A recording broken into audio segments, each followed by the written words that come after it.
The Canadian Bitcoiners podcast is just two guys and maybe a guest or two discussing Bitcoin, Bitcoin equities, and the related macroeconomic space. It's not meant to be financial advice, so please, if you're doing any investing after listening to our program, do your own research, do your own due diligence, and understand that any money you invest can be lost. The show is meant for entertainment purposes only, and we hope you enjoy the program. Friends and enemies, welcome back to the Canadian Bitcoiners podcast. This is episode number 151, like the Bacardi. 75.5 proof. This one is probably, I don't know. It's going to be just as strong this episode, I think, as that Bacardi. My name is Joey. Here is always my co-host, Len. Brother, what is going on over there in your neck of the woods? Not much to say, man. It's just a family day. Let's look around there. Just check and make sure everything's in the same place. You left it or what? Yeah. My wife was in cleaning mode today. So, yeah. Oh. Yeah. So, it's just, I don't know. It's ho-hum day. How about you, Joey? Oh, man. Things are good. Busy day at work. Good lift today. I got a screw-in steak and a lead for my dog to go in the backyard. Moose met another dog who's like kitty corner to our backyard. Basil, super nice dog, heterochromatic dog. What the heck is a heterochromatic dog? Two different colored eyes. And so, yeah, it's not. It's like a Aussie Shepherd mix, I think. Great looking dog, very well behaved, well mannered. The funniest thing is that now that he knows that dog is over there like once every week or so, maybe on weekends he sees him more often than not. Every time he goes outside, he hops my little fence and goes over to the neighbor's house and waits to try and go inside. So can't have that. So I got a lead for him until we can get a fence up in the spring. I don't really want to do it right now, but in the spring I'll put something up so I don't have to tie him. But yeah, everything's good, man. It's a good day to be a Bitcoiner as always. And you and me have been busy the last week or so. You're going to be busy this week. I'm going to be busy this week. We got tons going on. Maybe we'll start with the sponsors though, as always. Two great companies. EasyDNS, the best place for you to host your website, the friendly neighborhood registrar, like Mark always says, domain hosting made easy. We got our domain, CanadianBitcoiners.com, which I still haven't renewed, which I have to do. So we're going to lose that. So somebody's going to squid on. Didn't do it. Yeah. Mark, if you hear this, just like put it on my account or whatever, same credit card. So we got that going on. Also at EasyDNS, whatever you need as far as virtual private server needs, they got it. So if you want to run a Nostr relay, Bitcoin node, BTC Pay server, nodeless implementation, all manner of things. Be creative, man. And you know, on top of that, if you have like an old website with shitty email service provision and you want to move it over to EasyDNS, Mark will help you with that too. He's got GPG and PGP privacy options for you. Can't beat it. All there for a reasonable price. And Mark is always in the chat here on Monday nights and sometimes on other nights too. Easy to get a hold of them. They'll help you with whatever you need. They've done a great job with our website. Now that we're actually using it, posting some stuff, writing some stuff. Len posts the summaries there for the week coming up every Sunday. Go visit it. See if you like it. And if you want to start something like that, or maybe just put up a website where you talk about like your family brownie recipe or something, EasyDNS will help you. So go over. CBP Media is the code. Don't forget to use that and get 50% off your first buy with them. Who's the other sponsor? No, before we even go there, I just want to say one thing, and I want to give a big thank you to Mark because he did something for our website about how Sabrina set up a gold card, made a page specifically for her. Yeah. And, so I just want to thank, and we didn't ask him to do it; he did this on his own volition. So thank you very much. That's the kind of service you get with EasyDNS. But then I have to plug the second one because Bull Bitcoin. This is the greatest place in Canada that you could buy a Bitcoin. I can't speak of the rest of the world because I haven't traveled the rest of the world and visited and checked the other exchanges out there. But Bull Bitcoin, non-custodial. This is key. And just in fact, in the chat, people are talking about, look what's going on with Coinbase in terms of potentially being 6102. You're not going to have this problem with Bull Bitcoin. You can buy your Bitcoin. It goes directly to the address you provide. They don't hold it, which is fantastic. But it's not only just on-chain, you could also get on Lightning as well. So if the fees are high, which they are not right now, we're almost back to single-digit sats per VByte. We're very, very close. But still, you have the option if you want to use on-chain over there. But there's a lot of good things that you could do over there. And again, we'll be talking about this later on. Again, a stupid Coinbase story. You could pay with your Bitcoin and pay your bills with that. So, and you could use an unhosted wallet, your own wallet you could use to pay Bitcoin, to pay your bills with Bitcoin. Can't do this with other shitty exchanges. Think about this. Bull Bitcoin provides you that. You could also buy gift cards and spend this in the real world. So many different options Bull Bitcoin provides you. But the best thing they have, in my opinion, laundry list of great things they have is the KYC free. Go to Canada Post. Unfortunately, it was closed today. At least I think it was closed today. Whatever I it think was. so. Yeah. So either way, wait till tomorrow. Give them your Canadian dollars. They'll load up your whole Bitcoin account. With that, you could buy KYC free Bitcoin. That is huge, and it's going to be huge moving forward. And we'll talk about why it's huge in today's show. Yeah, huge. So great companies. Definitely check them both out. EasyDNS and Bull. Busy week last week, Len. We had 3 shows. The Monday rip, as always. Then the always gracious, always well-informed, and steady fan favorite, the CBP faithful. SB came on, talked about Coin, MSTR, and some of the stuff about the ETF and the effects on Bitcoin equities, miners, and whatnot. That was after Coin reported earnings and blew out expectations. He's been really good to the show over the years, Len, and I'm always impressed with the stuff he brings to the table because he's doing it professionally, don't forget. But him and I, although we do talk every day, I don't give him the questions in advance. And sometimes I don't think about the questions until we're speaking and you come up with some kind of angle or topic you want to discuss, a thread you want to pull on a bit. He's always got information and he's accountable as far as the answers because he looks at the comments and tells me when people get in there. So I think Boomer told him on Twitter that he thought we were bearish. I don't know what we were bearish on. I thought it was all bull content, but all the same. I thought it was straight talk. I don't think you guys were even bearish or bullish. You guys were just laying out the facts. No, we got to ask Boomer. But I thought it was good. So big thanks to him. And then Saturday morning, I talked to Chris Irons with a very special guest appearance. I want to say guest appearance, but it really wasn't a cameo. Larry was there for basically the whole show. Larry Lepard.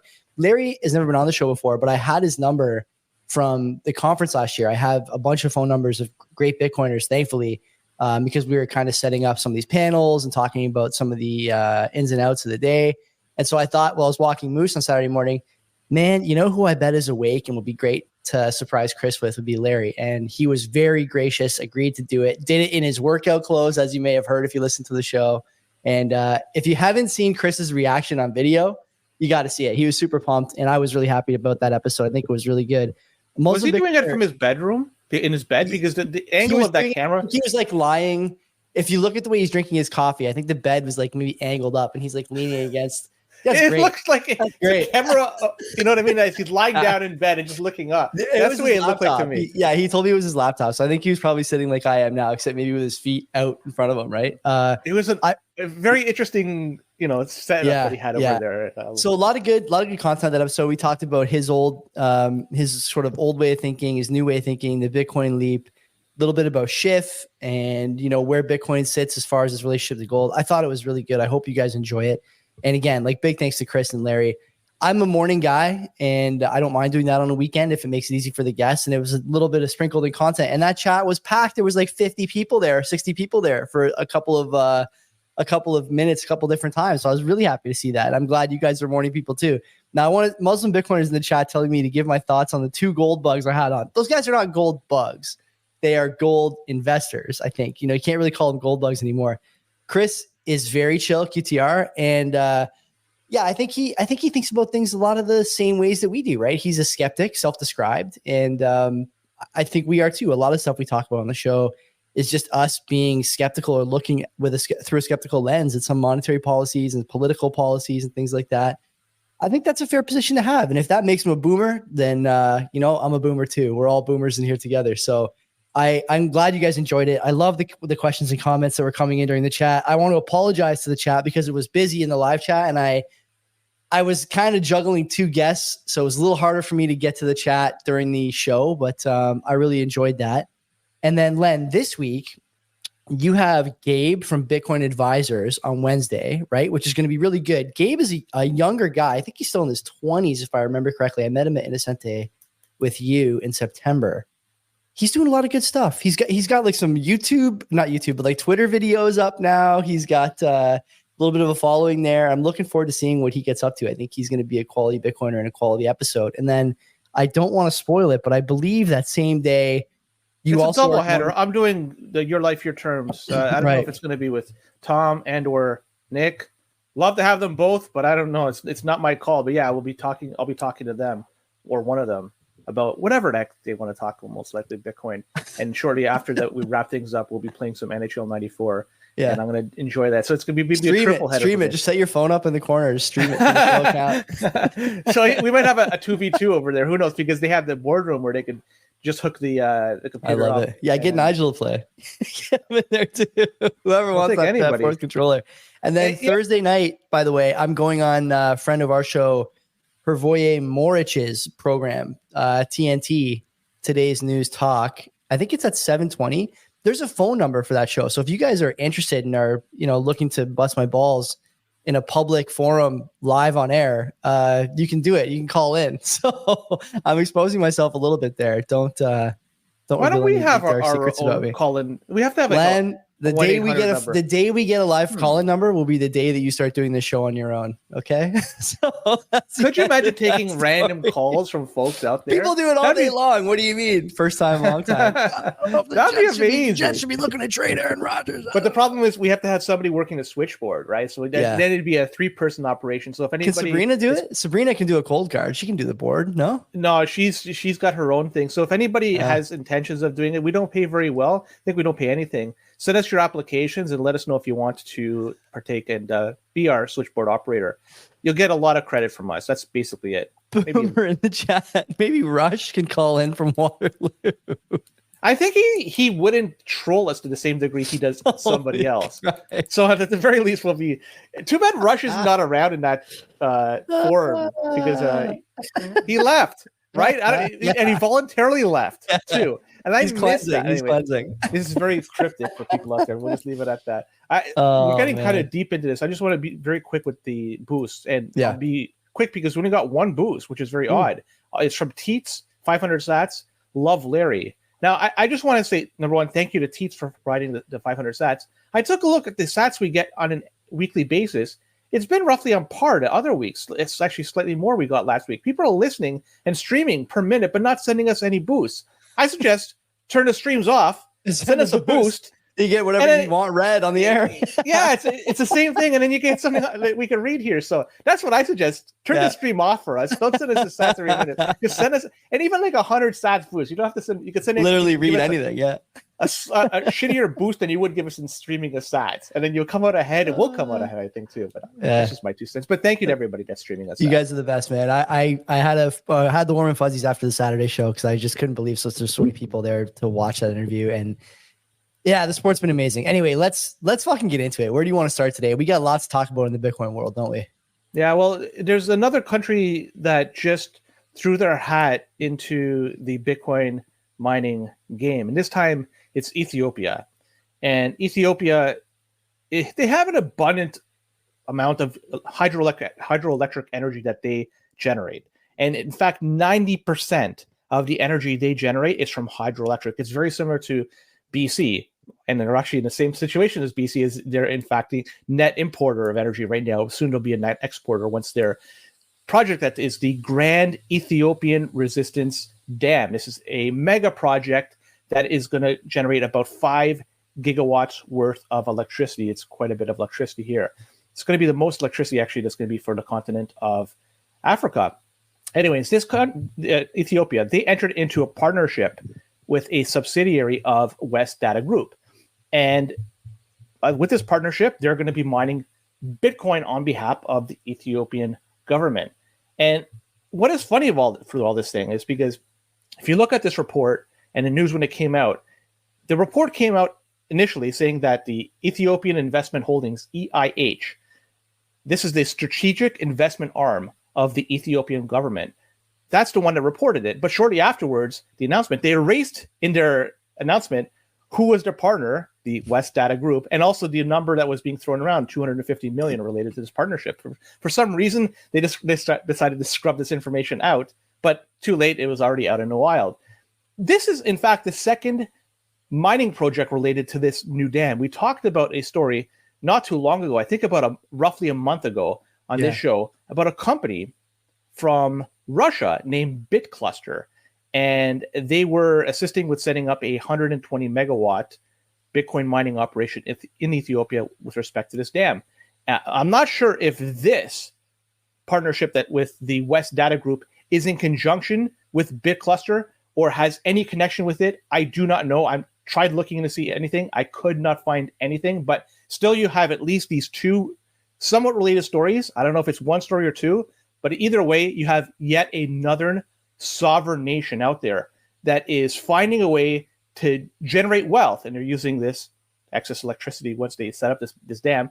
And it's something, this wealth that they're generating is not tied to the US dollar. It's de-dollarization that is happening within Ethiopia.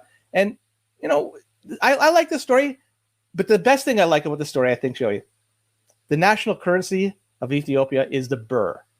It's like, this was fucking meant to be. This is a fucking meme that has come to life. I love it.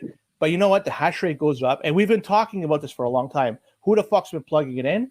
Well, we have some, I'm talking about the ASICs. We have now confirmation, at least Ethiopia is one that is going to be doing this moving forward. I love it. Is it more likely, in your view, that a lot of these countries, you know, not to speak ill of Ethiopia, but, you know, we may as well call a spade here. The countries that are on the gold machine gun index, are they the most likely to be mining Bitcoin behind the scenes, you think? I guess the regulations that are prevalent within those jurisdictions are easily to get around and skirt those systems. So yes, yeah. So yeah, I would say absolutely. You could do whatever you want. Palms could be greased and things could move ahead regardless of what laws, regulations, policies are in place. Absolutely. I think so too. And I can't imagine that too many of these countries with currencies that like no one uses unless they're local economies, right? Like everyone over there probably isn't, it's probably a dollar economy, right? You know, when people want it to be. So my guess is that you're going to see more and more of this from those countries. I actually like the idea of the gold machine gun index countries doing this because they have the most to gain from getting off the US dollar. And man, what a story it would be if these countries who are on the, you know, Wikipedia list of highest corruption by capita or per capita or whatever, highest level of corruption, any government, if they were to get off the IMF teat and central banks, you know, international central banks teat and onto Bitcoin and start to see reduction in corruption, what a story that would be. You know, like that's really where you have successes. Someone in the chat, I think it was Muslim Bitcoiner as well, saying Honduras about a couple of hours ago, I just looked, banned all crypto transactions. You're going to see more countries go that direction too. I know it is news, right? And so the funny thing I think is you're going to be able to draw a pretty clear line between countries who went one way and countries who went the other. And how long is the time horizon, right? If you asked me 3 years ago how long it would take to see a difference, I would have said 10 or 15 years. But at El Salvador, mind you, there was some other factors. I admit that. You know, I'll submit to you that there's other things going on there, not just the Bitcoin adoption. It only took about 2 years, 3 years, right? For their economy to start showing signs of growth and for, I think, their credit rating to increase or improve, whatever the terminology is, and things like this. So I look forward to seeing the clear delineation between countries who saw the light and countries who maybe didn't. And now we know where Ethiopia sits. So let's, I don't know, wait and see. What else can you say about that? You were saying that you were thinking Ethiopia probably uses the US dollar as the currency of choice within the country. Come on, there's no fucking way they're not using the birr en masse. If I had a choice between US dollars, Benjamin Franklin's, and whatever's on the fucking birr, probably that meme of Jerome Powell. Who is it on the birr? Let's see. Ethiopian birr. If it's not birr, if it's not Powell. You know how much one Ethiopian birr is in Canadian dollars? I have no clue. If I had to guess, I'm going to guess maybe 150 to $1. It's one Ethiopian birr to 2 Canadian cents. So it's 50 to 1, right? Yeah. So I was a third off. Now you were talking about the breaking news of Honduras banning Bitcoin within, I guess they call it crypto within their borders. I just took a look. Shout out to Muslim Bitcoiner for that. I didn't know that. I just took a look right now. I went on Yahoo Finance to look at this, and very preliminary information here. They're stating that it's with the banking institutions. So they're prohibiting institutions under supervision with dealing with digital assets. So in terms of their banks, they don't want them to deal with it whatsoever. They say that there's a crypto-friendly initiative within this article that's called Bitcoin Valley. I've never heard of it, but that neck of the woods in Central America, there seems to be lots of activity with that. Why don't we send Julie in there to make a documentary? Why not? Joey, Julian, get over there, buddy. What are you I was thinking about a documentary we have to be made here, buddy. I was thinking about you hopping into War Wagon and going south. And Yeah, sure. from what I understand, the border is like when you get to the U.S.-Mexican border, it's going to be easy to cross. You just keep going south, and away you go. Especially if you're in a caravan. Hey, so look, check out this this thing, the Ethiopian burr. My only question is, why do they have a picture of Niagara Falls on there? Is that something like Victoria Falls or something? I don't know. That's the Ethiopian burr. Interesting. A case study. I have to get it. I mean, I have to get people. What are you gonna do? Go to TD and grab one? I don't think they keep them in the back. No, you go on everywhere else. Like, people were purchasing Zimbabwe dollars online. I'm sure you could pick up one of these burrs somewhere out there. In fact, we should start selling them on our website. I think you can make a killing. Anyways, yeah. Let's move on, because the Financial Crimes Enforcement Network, these decels, they issued a report this past week. FinCEN. So it's about highlighting that there's an increased usage of Bitcoin and shitcoins for human trafficking and sexual exploitation. Now, keep in mind, this report came out this week. This report is based off data between January 2020 and December 2021.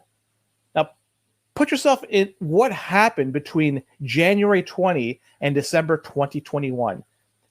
They're cherry picking data here, because if you look at the price of Bitcoin during this time, what took place with the economy, mainly, there's closures and just about everywhere. A lot more people were looking at Bitcoin and understanding that it could be used as a medium of exchange. So I'm not trying to defend the usage of it in this particular sense, but the usage increased everywhere with respect to Bitcoin, for buying goods, for buying shit, for purchasing even this, unfortunately, just because the adoption of Bitcoin went up.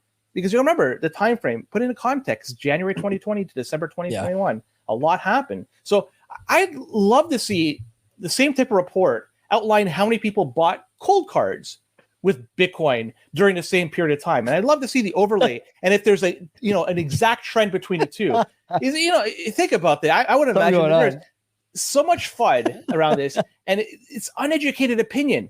And I'm thinking you might as well get Danielle DiMartino Booth come on and give out her thoughts about Bitcoin as well, because this is all fucking bullshit, if you ask me. That's funny. What can you say? Turns out, like, human traffickers don't want to make an appointment to go talk to somebody at the bank with a mask on either, right? So that's the whole of the story. You really, if you start talking about, like, not to make light of this, okay, but this is obviously terrible. I will say, though, that, Elizabeth Warren and others like her, not to bring her into the story here, but there's been an attempt, obviously, to paint Bitcoin as this illicit currency, right? Everyone uses this for illicit activity. It's the main use. It's the key use. It's the thing that keeps it afloat. We know this isn't true. We've seen this over the years, that the data is cherry picked, as you said. But I think the more important thing is that you're starting to see certain publications. I think it was the Wall Street Journal and the Treasury Department basically rebuke Warren in this case. With her comments about BTC being used for money laundering and stuff like that. I wouldn't be surprised to start seeing other people take shots at this. Now, the problem with debunking every single stupid article is Brandolini's law, right? You got to spend 10 times as much time, covering covering all the bullshit stories and telling people why they're wrong than you do actually making up the bullshit story and getting it to publishers. So I don't expect that we're going to take care of all these things all at once and spend time on this stuff. But Len, I think that more and more, the same machine that sort of churns and helps Wall Street look good for a lot of people is going to start helping Bitcoin look good now that we're part of this sort of ETF in group. And I would expect most of these stories to fade away. The thing I think is going to come hard and fast, though, and we're probably going to talk about this, and I think it's on the list, actually.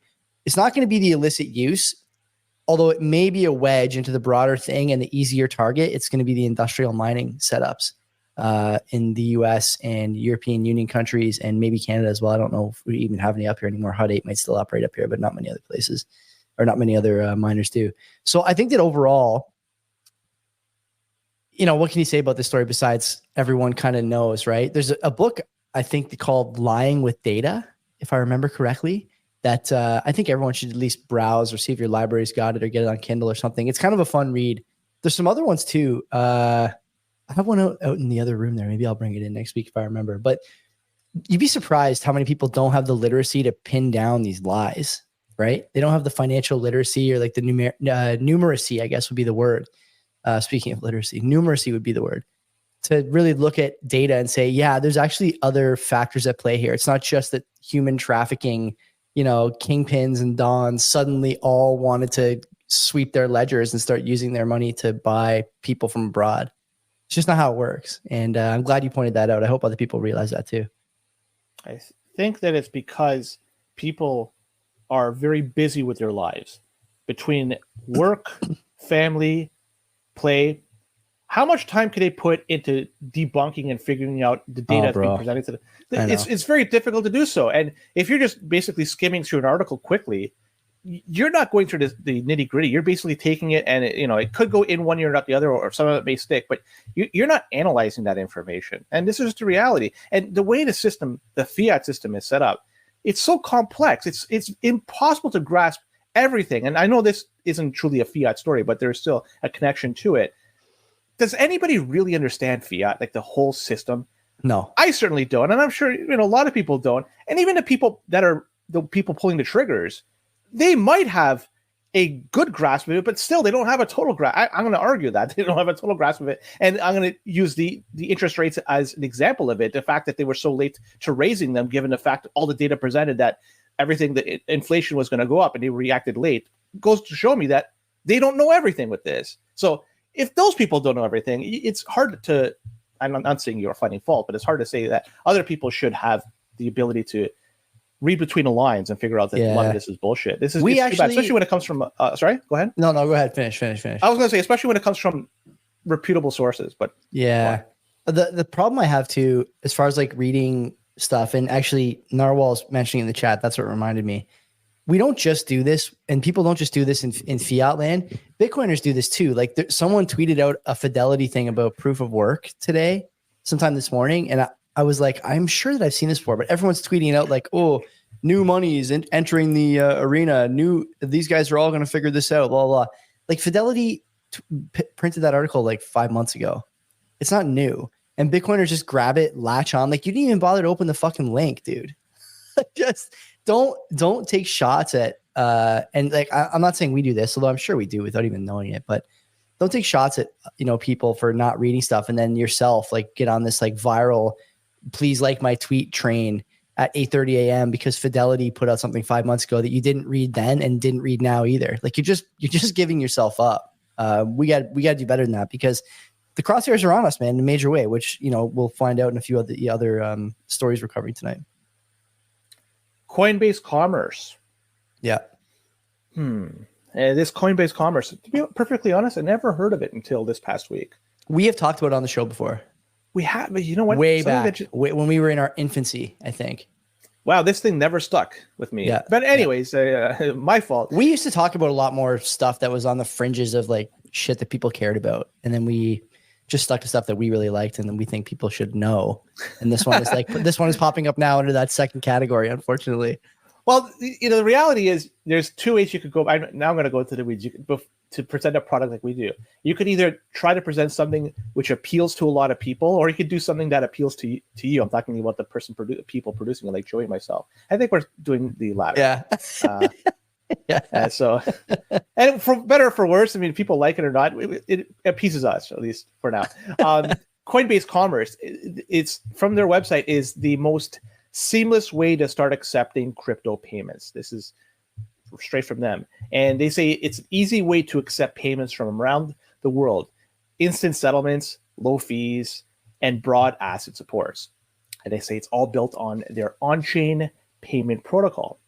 And this is an interesting development, and because coming from them, they have announced that they are no longer going to be accepting payments from self-custody wallets or third-party exchanges. Mm-hmm. So if you have a cold card, for instance, unfortunately, out of luck, you can't use your Sparrow or Electrum to broadcast it because that's a self-custody wallet. So if one wants to make a purchase, you got to use something that's been assigned to you, a KYC, something like that, I guess, or something that is affiliated with Coinbase, at least Coinbase Commerce. But nonetheless, it's funny they're doing this because, they've even Lightning. There's something that you can't use. they should be able to use this. This is a quick way to do anything with commerce, especially with Bitcoin, but they choose not to use it. But anyways, Coinbase CEO Brian Armstrong was saying that this is the fastest checkout today in commerce. And he says that he wants to use ERC20 on layer 2, Base, Polygon, and shit like that. He says that this includes Ethereum, USDC, wrapped Bitcoin, and thousands of ERC20 tokens. This is straight from him from a tweet this week. Mm-hmm. So as you can see, these are the type of tokens, digital assets, shitcoins, that he wants to push to use on this platform. And a lot of this, I guess, would be KYC'd. So I guess the question I have is, number one, who the fuck pays for anything with shitcoins compared to Bitcoin?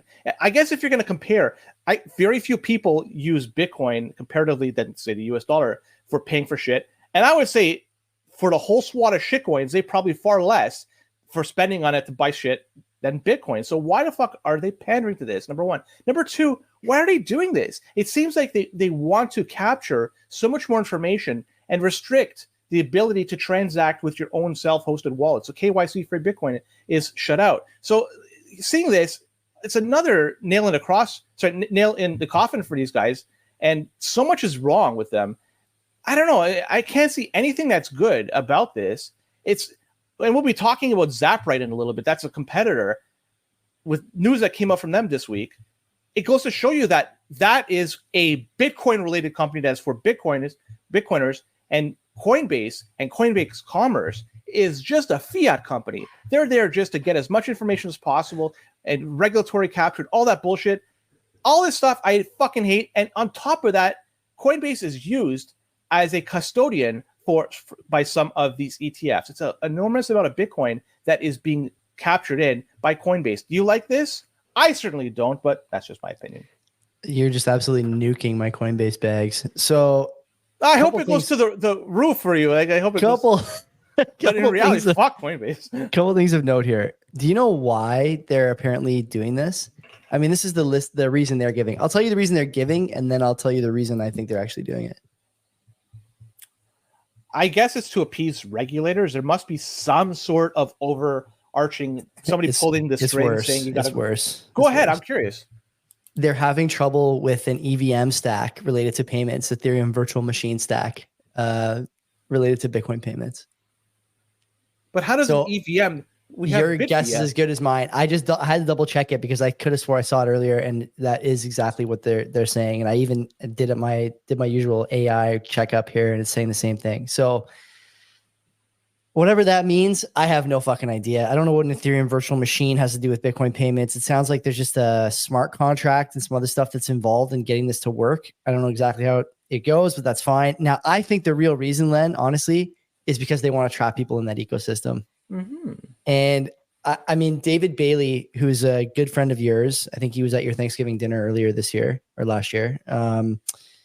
He put out a tweet the other day that was actually yesterday or Saturday, I forgot, about the government 6102ing Bitcoin. And he does make the case that, at some point it'll be in their best interest to grab this stuff and give it back to you for some pegged value or something like that. Same way they did with gold, right? This makes it a lot easier if the stuff that's bought on Coinbase is the only stuff you can use on Coinbase Commerce, and Coinbase Commerce proliferates.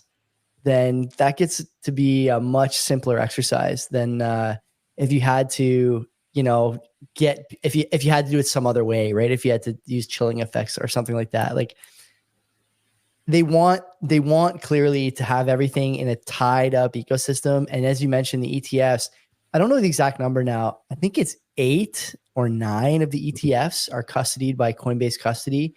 And also MicroStrategy is using Coinbase Custody too. A portion of their stack. That's still not good. Not good. And I got a real beef with this. This is why I said to SB last week that I think this MicroStrategy pivot to a Bitcoin development company, it's bullshit. It's bullshit. Wasn't he trolling? I think that was a troll, to be honest. Explain to me how a guy like Saylor, who talks about lightning proliferating, who talks about payments, talks about store value, talks about decentralization, censorship resistance, open source money, uses Coinbase to custody his coins. Does he not get it, or is he lying? Which one do you think is true? because one of them is. So if this kind of stuff altogether doesn't make a lot of sense to me. But if I think about it through the lens that Bailey put out there yesterday, even though I think he's wrong about some of the stuff he wrote, and I tweeted that to him, I just think that I'm looking at this and saying, like, it sure does look like this is going to be an easy capture at some point if the government really wants to do it. ETFs, all the Coinbase coins, all going to be in the same place. Let's grab this. It's a national security issue. It's an inflation issue. It's a whatever issue. And thanks for playing. Your Bitcoin's not yours anymore. Good luck. It never was. Yeah. It was just an IOU, and they're not going to honor it. Yeah, and boomers in the chat saying don't give Bailey that much credit. I know people have been saying that for years, but I thought Bailey's case was pretty convincing, save for some of the market cap numbers. And I ran it by, obviously, SB, and he had some disagreement as well with some of the, trillions here, trillions there. Like, pretty soon you're talking about real money when you're throwing trillions around like that. And I think Bailey's wrong about a couple of those numbers, but overall, it's an interesting picture, a spicy take, which is all people want to do for engagement these days. And I engage with it, so it worked for me. But yeah, I think, there's been a lot of people calling for this being a danger. And it certainly is a danger. How could it not be a danger? People who say, like, and I think Larry said this either on Saturday or on another show I heard him on, I forget now. Like, you may not think they're going to take gold or Bitcoin. You may not think they're going to seize equities. You may not think there's going to be a bail-in. You may not think there's going to be capital controls, outflow controls, or that your real estate will be used to, house newcomers or whatever edge case, right? You may not think it's going to happen, but you cannot say that it is a 0% chance, a 0% likelihood. There's just no way you can say that. No sane person would say that these days. Why take a chance with custody, man? Like, that's why we, one of the reasons we endorse Bull and we partnered with them for the show is because it's fucking, non-custodial. There's no chance that you're going to get rugged by the Bull Bitcoin team, right? It's just not going to happen. And it's important. Like, self-custody is important. There's going to come a time when you will be villainized, right? A lot of people in my mentions saying that, get ready to be blamed for inflation. I could picture that coming. Couldn't you? Anything is possible, as you mentioned. Anything is possible. There is a non-zero chance for everything you mentioned. Yeah. So why risk it?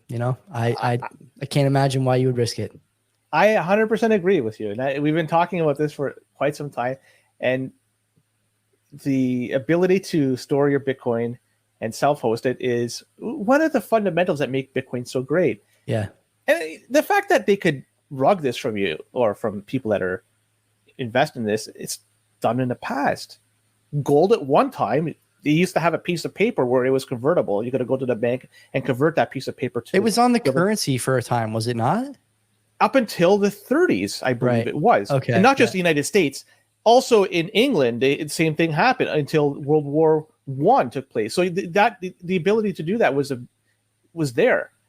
And then after that, then countries could do it for next 40 years or so until they decided to fuck that as well. And then it's just. So yeah, this shit has happened, right? If they could do this, that's the best part. Like, people are like, it'll never like the equities guys. Okay, to quote our buddy Ragnar, the macro normies who are like, no, your equities are safe. Like Fred Krueger, who will say your equities are safe with a straight face. I want to have him on the show. I might reach out to him and say, like, you got to help me understand this. Like, you're saying that there's basically a 0% chance that any of this stuff happens when all of it has already happened. It's already happened. The U.S. seized foreign reserves. You don't think they'll take your fucking Bitcoin account? You don't think they'll take your fucking ETF coin? You don't think they'll seize your fucking equities? Of course they'll fucking seize them. Of course they will. Yeah. If something gets out of hand, right? Like, it's not that hard to imagine this. These guys went to war over less. Okay. Like, they will take your equities. No problem. They won't even blink. It won't even be on the news. Okay. It is 100% possible that this could happen, but it's not to say it's 100% it will happen. Yeah. So that's what I just want to stress. I don't want people to go, think that, this is imminent danger. No, it is a danger. It can happen if or when it's anybody's guess. But by playing these games, you got to understand there is an inherent risk by doing so. There's a risk. And also, like, I think the Bitcoiners, and again, like, not to single out Kruger, but he talks a lot about how Bitcoin's going to 100,000, 500,000, a million, blah, blah, blah. You can, in my opinion, okay, you can't make that case that Bitcoin's going to 1 million and ignore the Armageddon in the traditional system, the Armageddon for governments, the Armageddon for debt spending, the Armageddon for treasury reserves and bonds and retirements and entitled. Like, you can't say that it's going to 1 million, ignore the Armageddon all the way to 1 million, and then also say, well, but they'll never seize it. There's rule of law. No, man. No. If it goes to 1 million, you're going to see a lot of things change in what you can and can't do, what becomes acceptable. The Overton window for like peering into your finances and nudging you certain ways, I would guess nudging will become at some point too friendly a term, honestly, if we see $1 million Bitcoin. It's going to blow your mind because there's just not a world where Bitcoin gets to 1 million and there's not chaos. And to control chaos, you have to use, the stick. The carrot doesn't work anymore at $1 million Bitcoin. The stick is what you need, and the stick is what you're going to get. So I would, again, like, I really do caution people about this. You want to hold your own coins. You do not want to leave your Bitcoin on exchanges, in shitty wallets, in, multi-signature services, whatever. Like, no, multi-sig is okay services, if it's done right. Services. Yeah. Like, don't go to these places who are like, we'll hold one, we'll give another one to a third party and you can hold one. Like, no, find a better way. And this is what you're going to start seeing, man. I think it's coming over and over and over again. Yeah. P-Man Van asked Trump about rule of law. I don't know the ins and outs of that Trump case, but man, does that sound fishy. And I think like more and more, you're going to start seeing this kind of this like disintegration of a once stalwart set of institutions in the United States. Here, you could argue it's already started. I don't know. It depends on how you really feel about some of these things. But, we talked on Access of Easy, for example, about digital IDs, a story that crept up again today. Oh, I'm not going to touch that with. Yeah. And so like, that's tough. Right. And so I think that you have to be careful with your assets, and Bitcoin is one of the assets that allows you to really be careful and really be secure in your holdings. So why not take advantage of it? That's part of the equation. Right. So definitely should be doing that. You mentioned something, and I want you to extrapolate a little bit more on it. You were talking about MSTR holding a great deal of their Bitcoin reserves with Coinbase. Yeah. Explain what's the issue with that. And I think... Well, Coinbase puts out... Coinbase promotes and supports and encourages people to buy some of the least reliable, most fiat, most... corporate bullshit tokens on the planet. They've done it over and over and over again. And I would securities guess, too. Yeah, stuff that were deemed to be secure. Or sorry, I would guess 80. I would guess 80% of those tokens have gone down 80% or more, whatever that number is. I don't know, but I bet you it's around there. Maybe I didn't frame it right. What should MicroStrategy do? Like, what should be the alternative? They should come up with their own custody. That's what they should do. He's so a Bitcoin. Yeah, go ahead. The problem with that is because they are a publicly traded company. And because of that, to provide some assurance to their shareholders, at least the appearance that they're not holding it within house, somebody could then steal that and run away if they just get access to the keys. Yeah. I'm not sure exactly how they have it set up, 3 of 5 or whatever terms of multi-sig. Find a way. Find a way. Use another company that's not Coinbase. Then use Unchained. Use whoever. Okay. But like, so it's not the fact that they're using an external service. It's Coinbase specifically. The external service is whatever, it's somewhere down the list of things that I don't like, but I agree with you. I'm on a board myself. I know that there's a lot of rules and regs, and you have to contend with problems, both perceived and real, when it comes to publicly traded companies, if you're on a board of one. So I get that. But the problem is that this guy is now claiming to be running a Bitcoin development company while giving business to maybe the least beneficial in the current sort of modern age Bitcoin company in the world. We didn't even talk about this last week or this week, but I'll try and find the video of the Coinbase, one of the guys from their stablecoin team, basically begging Congress to pull up the ladder and not let anyone else do stables or release IPOs or whatever, like trade any of this stuff. They are executing the strategy they should have executed 5 years ago and didn't for whatever reason. And they're trying to do it now. And Saylor, for all the things he's done well, if you're running a Bitcoin development company, then show me that you care about Bitcoin development and get away from the company that refuses to implement Lightning, refuses to implement other layer 2s, refuses to, like, their CEO refuses to fucking say Bitcoin in his tweets, man, most of the time. Didn't he have a .east in his name? Am I wrong? Probably. Some other people. Paul Graywall does. Their lead attorney does. My bad. That's I wouldn't be surprised if Armstrong did too at one point. The fact of the matter is, like, if you want to say that you're, and it's funny, QTR said this on the weekend. It's Saylor is the head of state for Bitcoin, not Max Kaiser, like he said. Thank God. Saylor is the head of state for the for the Bitcoin nation right at the moment. So if he wants to be this quality showing leadership type, you have to get away from Coinbase. You have to. And to be honest with you, it tells me something, Len, that we didn't know where the coins were custodied until someone pinned down the MicroStrategy wallets, because he probably realizes too that it looks bad on him and on his company to be using Coinbase when they're clearly not operating in the best interest of Bitcoin as much as they should be. Especially because even the most ardent shitcoiner will tell you that if Bitcoin fails, whatever other garbage they're trading, NFT they have, it's all going to zero if Bitcoin fails. You need Bitcoin to succeed.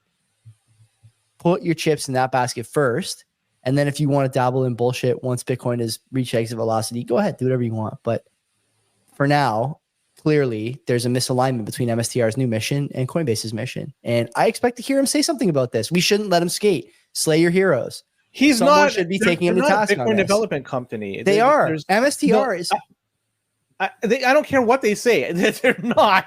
That's what I'm saying. So why? Okay, so why is he saying that? Is he lying, or does he not understand? That was the original question, right? I honestly think that was a fucking troll. I don't fucking think that. That was an earnings call. You can't troll on an earnings call. It's probably fucking illegal. I have no clue what the rules and regulations surrounding that. But come on, like, nobody in their right mind is going to say that MicroStrategy. TGem in the chat, friend of the show, TGem. MSTR has the money. I'll put this up for people on YouTube so you don't have to scroll back. MSTR is the money and lawyers. They should be spearheading, figuring out how a public company can do self-custody in a safe and auditable way. They're taking the easy way out in this bullshit. Fucking right it is, man. Of course it is. Lead the way. It's not like you didn't lead the way on the fucking strategy in the first place. You can't lead the way on this too? There's one commonality with everything here. We are dealing with fiat rules. That's what it is. If it was outside being publicly traded, they could do whatever the fuck they want because they don't have to deal with it's a treasury asset. Like, if it's a treasury asset, do they have multiple custodians for the rest of their treasury? I have no fucking clue. Probably fucking not, honestly. I wouldn't know. We have to get away from this. What do they do with if they have a whole abundance of gold in their I don't know. I don't have a fucking clue. There's no gold treasury strategy to look at. But to go back, because they're publicly traded and we're dealing with these fiat games, this is the unfortunate reality. If it didn't have to deal with the SEC and you're playing within the walled gardens of the publicly traded forms that they offer, they can do whatever the fuck they want. If they want to keep it on a signature without a passphrase on fucking Ledger, they could do that. Nobody could say anything, and they leave it on a hot wallet. Sucks to do that, but it's their prerogative. They could do that. But once we're dealing with these fiat fucking rules, that's the reality. And it's too bad that they have to deal with it, and then it indirectly impacts us too, because what happens with MicroStrategy? 190,000 Bitcoin. It's a fucking lot. 1%. Right? 1%. If they get rugged somehow, that's going to definitely impact the price of Bitcoin moving forward. A lot of trust will be lost, and the price will plummet as a result. And so it's too bad that it's gotten to this point. But you know what? The reality is anybody could buy it. Anybody could buy it. Anybody do whatever the fuck they want to do with it. We'll know if Saylor shows up in the CoinKite support chat and D is like helping him out. It's Psych Mailer or something like that, and we'll know right away that it's Mike looking for some support. If you want to get the best support, there's a video from Sabrina showing you on how to set up a cold card. She's 10 years old. She's not an engineer like you are. You should be able to do it. If she can do it, you could be able to do this after getting a bad night's sleep. It shouldn't be a problem for you. Oh man. I think we exhausted this topic. I can't believe I took a break from playing Diablo 2 Resurrected to get mad about Mike Saylor's Bitcoin. Diablo 2? Resurrected, yeah. It came wait. I love Diablo 2. I'm shocked. Was this a re-release? They re-released it a couple of years ago, and I was playing something on Saturday morning before the show, and they had like a Valentine's Day sale, I guess, till the 16th or 17th. And Diablo 2 Resurrected was on sale for $15. So I messaged my brother. I'm like, you have this, right? How is it? He's like, it's great. Sign me up. I'm in. Got it. I love it. It's a great loot system. We'll talk about it later. So we have some good news from Square that just came out this past week. And more specifically, it's tied to a company called ZapRight. And ZapRight and Square, well, they have formed a new partnership here. Because ZapRight, for people who are unaware what they are, and in fact, I was unaware who they were before all this, they have an integrated, they have an ability to sell stuff to merchants by using their platforms, kind of like the Coinbase Commerce. It's kind of the same thing, but they're more friendly to Bitcoin.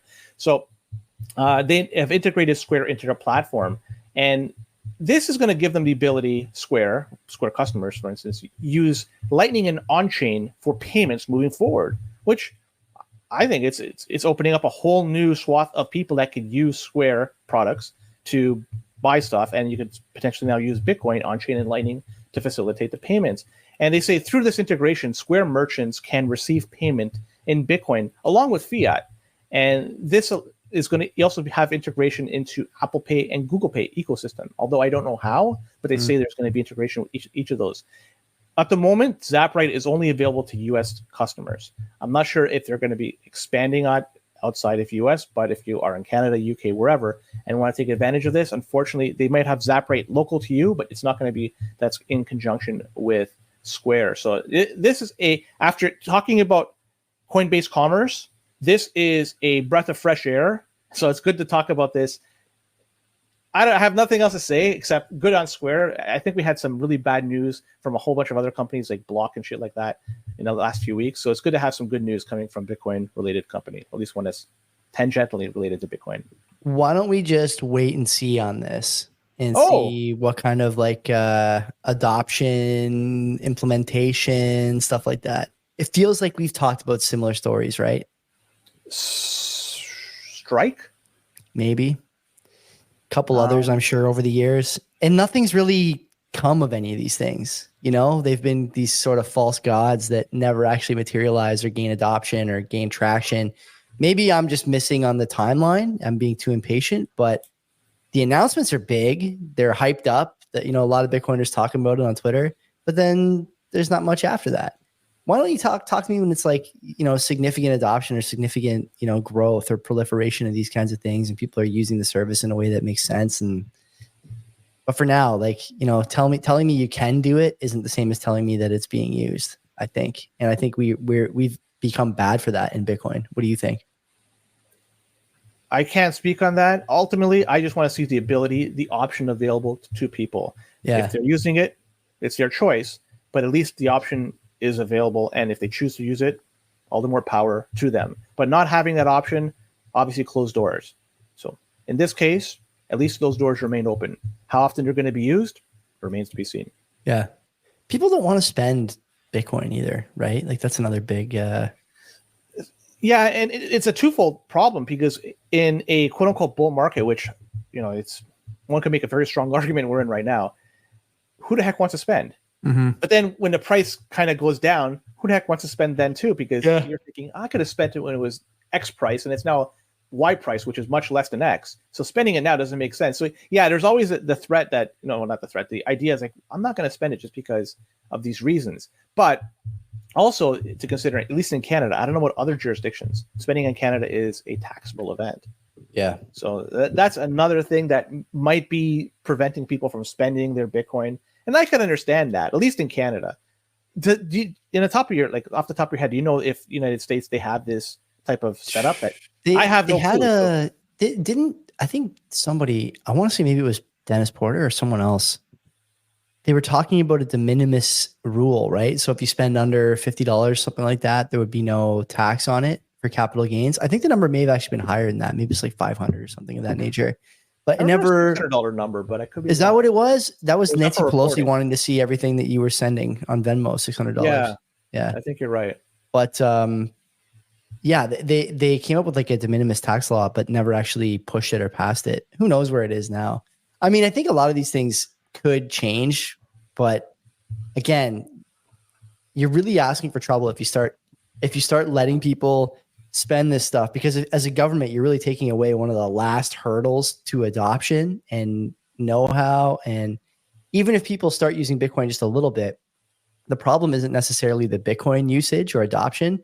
It's like the ethos, right? You really can't have that ethos spreading that inflation is theft, stuff like that, right?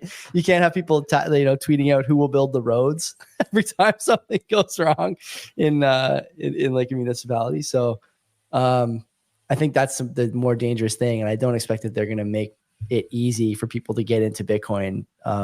Again, both on the spending side and on the ideas side. I think both are bad for status quo at the moment. The UK seems to be making it more difficult for people to onboard or on-ramp into Bitcoin. And I'll explain why. Because over there, we've talked about banks that are preventing customers from sending their money to an exchange to buy Bitcoin. We also talked about Bitcoin ATMs being outlawed. Fuck, we even talked about Bitcoin ads being banned. This was several years ago. We talked about this. So somebody reported on Twitter, it was a Kraken user from the UK, and he posted an email that he received from Kraken saying that the exchange needs to up-to-date information regarding the self-custody wallets. So he's sending the Bitcoin to a self-custody wallet, and so Kraken is asking for some up-to-date information. It's pretty interesting. So they're confirming that the person that is receiving the Bitcoin manages the wallet. And if not, then details need to be provided to who controls that Bitcoin address and provide their residential address. So not only are they getting KYC Bitcoin from the get-go, they also want to confirm the address it's being sent to belongs to the person that they're sending it to. So if you look at this, the UK has been pretty tough with respect to Bitcoiners. And even EU in general, things are going in the wrong direction, but we'll talk about that later. If I were a customer in the UK, I would strongly suggest leaving the country, sailing away. Well, maybe you have friends or family in a job you can't leave. But if you're there, I would strongly suggest looking into decentralized exchanges or peer-to-peer services, as long as the laws allow it. I don't know what the UK laws are. Maybe it is against the law, and this is bad advice. But if they do allow it, certainly look into something like BISC, HODL, RoboSats, shit like that, because you don't want to give up this information if you don't have to. And you might have to pay a premium to buy from those services I mentioned. But in doing so, you are ensuring privacy moving forward. Remember, Bitcoin is an open and transparent ledger. Would you want anybody to know where and when you are spending your fiat dollars? Like if you go to the grocery store, they can look at the ledger and say, oh, fuck, you spent X amount at this grocery store. You wouldn't want that. Why would you want the same with Bitcoin? It's not for hiding for taxation purposes or whatever. It's remaining anonymous when spending it. Mm-hmm. That's my opinion. So that's what I would suggest for people in the UK. Definitely look at these decentralized exchanges or other peer-to-peer services. Find a way to use it, as long as it's legal. Again, I don't know if it is legal in the UK. Do your own research, but that's all I got to say about this. How high would an ATM fee have to be before you don't consider it just part of the cost of doing business when laws like this start to show up? We're lucky here that we have Bull Bitcoin where you can buy KYC free with basically zero additional fee. But, other friend of the show, Adam O'Brien, CEO of Bitcoin Well, who was a sponsor of the show for a hot minute. That's how much we like Bitcoin Well. We like Adam. We thought at the time before Bull came out with their service that the ATM fee, even if it's 20%, 15%, like it's still better than having a KYC stack. So I just want to interrupt. It was usually between 10 and 15% for 10 and 15. Okay. Between Bitcoin Well. Sorry, just wanted to clarify. No, that's true. That's true. And I mean, do you still feel that way? If you were living over there, you'd still pay so like maybe the answer isn't necessarily BISC or HODL. Those are good, but present different risks. Maybe the answer is the ATM. If there's Bitcoin ATMs, I think get your are they really? You think are they outlawed over there? Come on. Yeah, I believe so. Wow. Some very preliminary research. They used to have that, but I think that they're no longer allowed. They might find some rogue ones around, but correct me if I'm wrong. Obviously, I don't live there, and this is all just from what I quickly gathered a bit. Yeah. So if that's the case, you're stuck using those services I mentioned. BISC, I think there comes with some sort of protection. There's like a pool of funds in case there is a complaint. Yeah, that's true. But at the end of the day, like I mean, I haven't signed on to Bisc in a while. I used to have it on this machine when I was just fucking around with it, but I think you have to still either meet with somebody or send cash from a bank account. And it depends what they're accepting. It could be e-transfer. It could be a number of different things. But it's really what the recipient wants. It's still tied to you somehow, right? Like the bank can still say, like, you sent this person money. What did you send them the mone for? So here's one. RoboSats, you could send gift cards. You could send like an Amazon gift card. And that would clearly break the trend. You could go to Shoppers Drug Mart or Walmart or whatever, buy it in cash. That's a great obfuscation measure. Yeah.